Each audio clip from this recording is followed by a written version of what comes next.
तो दोस्तों शुरू करते हैं आज की इंफ्रा न्यूज़। पहली खबर आ रही है हमारे इंडियन रेलवे से, जिन्होंने एक वंदे भारत एक्सप्रेस रूट के अंदर कट लेने का डिसीजन लिया है। इसका मतलब ये है कि जो नागपुर और बिलासपुर के बीच में चलने वाली वंदे भारत एक्सप्रेस है उसकी कैपेसिटी को कम कर दिया जाने वाला है। जहां पर जो 16 कोच में चलने वाली ये ट्रेन थी इसको रिड्यूस कर दिया जाएगा 8 कोचेस के साथ में चलने के लिए।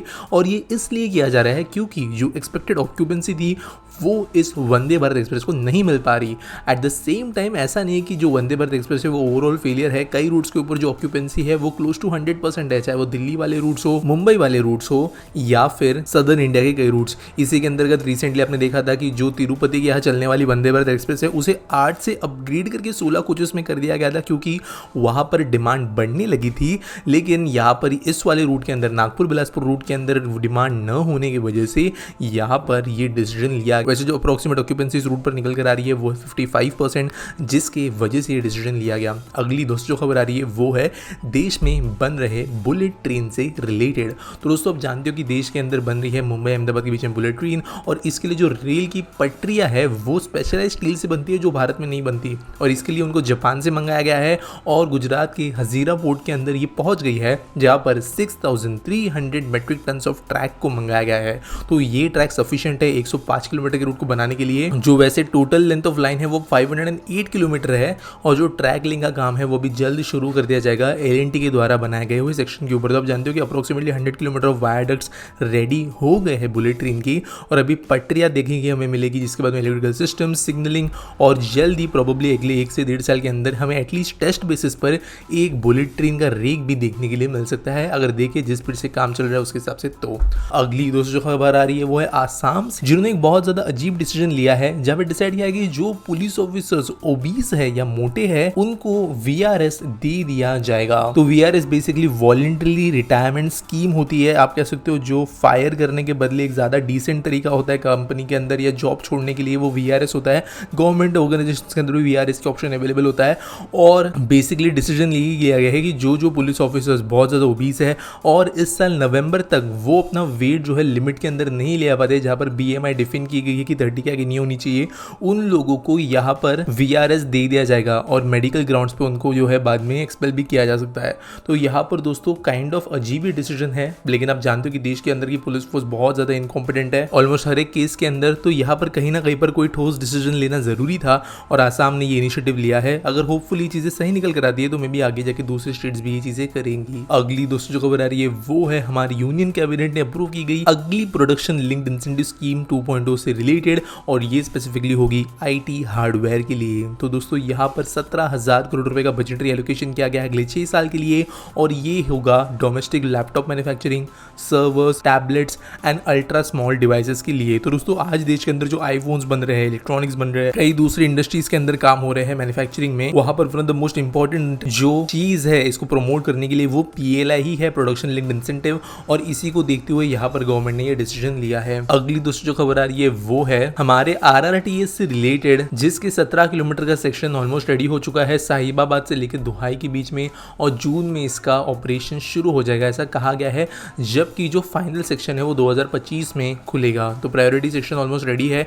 रेडी का मतलब मेरा यह कहना है कि जो station, signalling board, signages, benches सब कुछ रेडी हो चुका है, फोटोज में भी हम देख सकते हैं, और यही चीजें अभी हमें लोगों के इस्तेमाल में आते हुए नजर आएगी अगले महीने से। अगली खबर दोस्तों ये नोएडा से, जहां पर वेद वन पार्क जो 12 एकड़ के लाइन साइज में बनाया जा रहा है सेक्टर 78 के अंदर, उसका 99% काम कंप्लीट हो गया है, और ये भी अगले महीने लोगों के लिए खुला हो जाएगा, ये कहा गया है। तो दोस्तों वेद वन पार्क काफ़ी यूनिक है, क्योंकि जो हमारे सनातन धर्म के 4 वेद है, ऋग्वेद, अथर्ववेद, यजुर्वेद और सामवेद, इनके ऊपर बेस्ड ये पार्क है, यानी काफ़ी ज़्यादा यूनिक थीम इसका रखा गया है, और लोगों के लिए ओपन किया जाएगा। यहाँ पर कई सारे प्लांट वैरायटीज़, लोगों के लिए अलग अलग जगह भी बनाई गई है। अगली दोस्तों खबर आ रही गुड़गांव के पास से, जहाँ पर म्युनिसिपल कॉर्पोरेशन ऑफ मानेसर ने डिसाइड किया है कि वो 20,754 स्ट्रीट लाइट्स लगाएगी टाउन के अंदर, और इसके वजह से जो आसपास के विलेजेस है मानेसर के अंदर, जो नए डेवलप्ड एरियाज है, वहां पर लाइट देखने मिलेगी। तो दोस्तों ये वैसे एकदम बड़ी खबर नहीं लगती है, लेकिन काइंड ऑफ बहुत बड़ी संख्या में स्ट्रीट लाइट्स लगाई जा रही है। जरूरी ये है सेफ्टी के लिए, लोगों के लिए, लोगों का कंप्लेंट यहाँ पे मिल रहा है, थोड़ा सिक्योरिटी इशू भी यहाँ पर है दिल्ली साइड में, जिसको देखते हुए ये इंपॉर्टेंट काम है। अगली दोस्तों जो खबर आ रही है वो है हमारे देश के अंदर इनॉग्रेट होने वाले एक नए वंदे भारत एक्सप्रेस रूट से रिलेटेड, जहां पर भुवनेश्वर में, जहां पर हमारे सीएम के द्वारा पुरी से लेकर हावड़ा के बीच में चलने वाली नई वंदे भारत एक्सप्रेस को इनॉग्रेट किया जाने वाला है। इसके अलावा रेलवे स्टेशन रिडेवलपमेंट प्रोजेक्ट्स का फाउंडेशन स्टोन रखा जाने वाला है पुरी और कटक के अंदर, जहां पर मॉडर्न एमिनिटीज स्टेशन की होगी। और इसके अलावा उड़ीसा के अंदर 100% इलेक्ट्रिफिकेशन भी हो चुका है रेलवेज का, जिसका ओपनिंग भी हमारे पीएम के द्वारा किया जाएगा। और कुछ और दूसरे प्रोजेक्ट्स भी है जो टोटल 8,000 करोड़ के निकल कर आते हैं, जहां पर कुछ लाइन्स की डबलिंग है, इलेक्ट्रिफिकेशन जो हो चुका है उसके कमिश्निंग की बातें हैं। ये सब चीज़ें गवर्नमेंट के द्वारा लोगों को दी जा रही है। अगली दोस्तों खबर आ रही है मुंबई से, जहां पर गवर्नमेंट ने डिसाइड किया कि वो एक नया सिस्टम बना के रेडी है, जो कि मुंबई के सिटीजन्स को मोबाइल के अंदर वेदर इन्फॉर्मेशन प्रोवाइड करेगा SMS अलर्ट्स के जरिए। तो दोस्तों यहाँ पर जो अलग अलग डिजास्टर मैनेजमेंट एजेंसीज है, best, MMRDA, SRDC, PWD, Mumbai metro, railways, NDRF, IMD, माड़ा, इन सब के अलग अलग वेदर रिपोर्टिंग टेक्नोलॉजीज है, अपने अपने स्टेशन है, कुछ की स्ट्रॉन्ग कुछ की वीक, लेकिन यहाँ पर ये सारे मिलकर अपना डेटा कलेक्टिवनेसली बनाकर मुंबई के सिटीजन्स को वेदर डेटा प्रोवाइड करने के लिए एक नया सिस्टम शुरू करेंगे और फोन में नोटिफिकेशंस आ जाया करेंगे कि वेदर अब कैसे होने वाला है। अगली जो खबर आ रही है वो है हमारे union minister of railways Shri Vaishnaw से, जिन्होंने अप्रूवल दे दिया है इन प्रिंसिपल बेसिस को मुंबई के अंदर 238 AC लोकल रिग्स को एक्वायर करने के लिए। इसके अलावा न्यू कारशेड्स को बनाने के लिए जो होंगे भिवपुरी और वानगांव के अंदर। तो दोस्तों मुंबई के अंदर अप्रोक्सीमेटली 138 AC लोकल्स का ऑर्डर इस साल दिया गया है। अब कह सकते ऑर्डर नहीं दिया गया, लेकिन बजट अप्रूव किया गया है, ऑर्डर जल्दी दे दिए जाएंगे। और ये एडिशनल 238 लोकल्स का भी इन प्रिंसिपल अप्रूवल दिया गया है। मुंबई के अंदर वैसे आज के डेट में 2342 लोकल ट्रेन की सर्विसेज चलती है, जिसको चलाने के लिए हंड्रेड्स ऑफ रेक्स की जरूरत होती है। ज़्यादातर नॉन AC रेक्स है। अभी हो या रहा था इंडिया, अब हो ये रहा था मुंबई के अंदर जो करंटली न्यू AC लोकल की रेक्स आ रही थी, जो आज के डेट में ज़्यादा नहीं है, वो करंट एग्जिस्टिंग रूट्स को रिप्लेस नहीं कर रही थी, वो बस जो है नए रूट्स की तरह निकल आ रही थी। उनको टाइम में कहीं तो एडजस्ट किया जा रहा था और टाइम टेबल उसके से खराब हो रहा था। रिसेंट में रेलवेज ने कुछ रूट्स को रिप्लेस कर दिया था, कुछ टाइमिंग्स को रिप्लेस कर दिया था AC के साथ में, जिसका प्रोटेस्ट वगैरह देखे गए।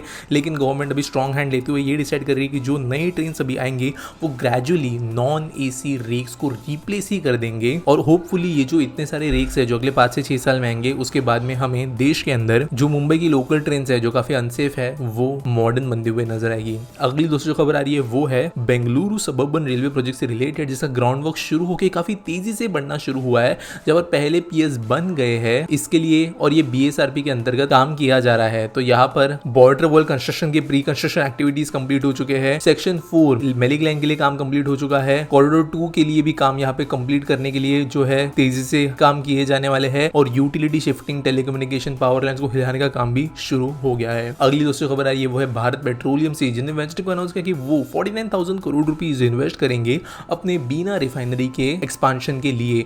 तो दोस्तों ये इनकी राजस्थान वाली रिफाइनरी है जो बहुत ज्यादा पेट्रोकेमिकल रिफाइन करती है, और इसकी कैपेसिटी 7.8 MMTPA से बढ़ाकर 11 MMTPA कर दी जाने वाली है। और इसकी वजह से ये one of the largest refineries बनेगी नॉर्दर्न इंडिया के अंदर।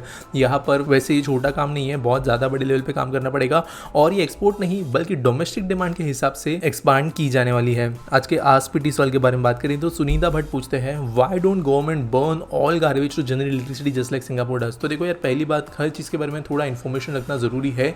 इंडिया के अंदर बहुत ज़्यादा ऐसे ऑलरेडी प्लांट्स एग्जिस्टिंग है, फंक्शनिंग है, जो कचरा जलाकर बिजली बनाते हैं। इनको इंसिनरेशन प्लांट्स बोला जाता है, जो बिजली बनाने का एक साइड प्लांट के साथ में चलते हैं। चाहे वो मुंबई हो, दिल्ली हो, गुड़गांव हो, पुणे हो, भोपाल हो, इंदौर हो, हर जगह पे ऐसे प्लांट्स बन रहे हैं। इनफैक्ट छोटे Tier 2 सिटीज़ के डंप यार्ड्स के अंदर भी ऐसे प्लांट्स जो है गवर्नमेंट अप्रूव कर चुका है, और उनमें से कई और कंस्ट्रक्शन चालू है, कई ऑलरेडी फंक्शनल है। अगर आप ध्यान से देखो तो अब ये बहुत ज़्यादा, मतलब सारे के सारे कचरे के लिए इस्तेमाल क्यों नहीं किए जा सकते। तो देखो यार, कचरा जो है हर फॉर्म का जलाया भी नहीं जा सकता।